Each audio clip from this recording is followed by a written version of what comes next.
Saudara-saudari yang dikasihi Tuhan, selamat pagi. Sebelum kita mendengar firman Tuhan, marilah kita berdoa. Kasih karunia dan damai sejahtera dari Tuhan Allah kita, Anaknya Yesus Kristus, dan Roh Kudus. Amin. Firman Tuhan bagi kita hari ini tertulis dalam kitab 2 Korintus pasal 4 ayat 11.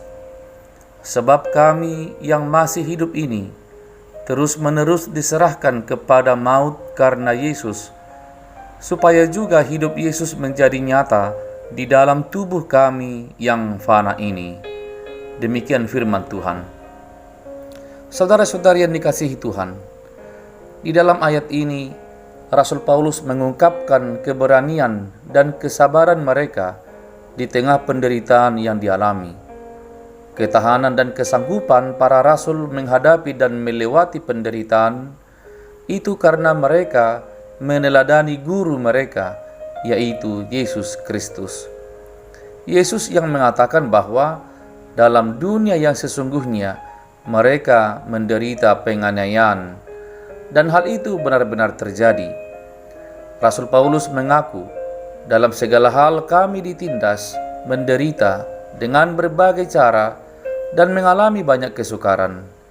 Namun kami tidak terjepit. Kami tidak terkungkung atau terkurung, sebab kami dapat melihat pertolongan di dalam Allah, pertolongan dari Allah, dan bebas menghampiri Allah. Kami dianiaya, dikejar-kejar dengan penuh kebencian dan kekerasan dari satu tempat ke tempat lainnya. Hingga akhirnya Rasul Paulus mengaku, di dalam Yesus Tuhan, kami menaruh percaya dan pengharapan kami. Saudara-saudari, dalam setiap profesi dan pekerjaan yang dijalankan oleh saudara-saudara kita seiman, selalu ada yang mengalami tekanan, kecaman, penolakan, bahkan tidak menginginkan kita berada di sana, karena iman kepada Yesus Kristus. Ada anak-anak kita dari latar belakang yang hidup susah, kesulitan biaya, diremehkan, direndahkan, dan ditolak, tetapi dapat bangkit kemudian dan diberkati. Mengapa bisa? Karena mereka memilih bertekun, berlatih, belajar, dan menyandarkan hidupnya kepada Tuhan.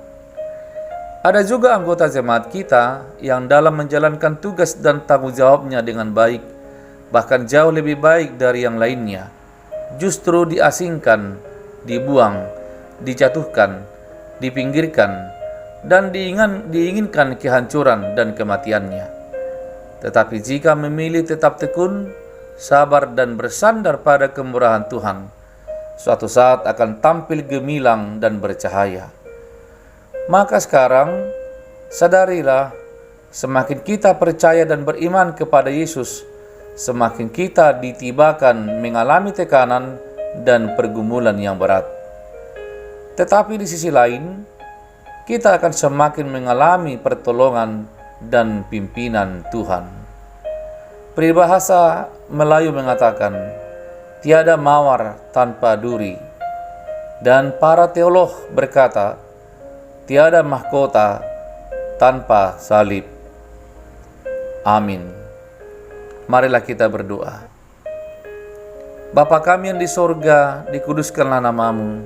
Terima kasih Tuhan atas firman-Mu yang mengingatkan kami akan penolakan, akan penderitaan, akan kesusahan yang akan kami alami karena Kristus Yesus yang kami imani itu.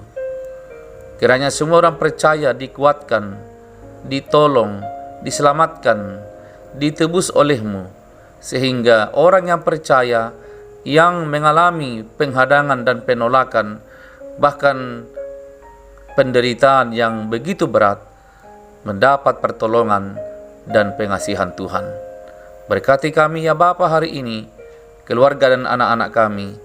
Demikian juga usaha dan pekerjaan kami, Engkau jadikan berhasil. Dalam nama Yesus kami berdoa. Amin. Saudara-saudari, selamat pagi, selamat bekerja, Selamat berkarya. Tuhan Yesus memberkati. Shalom.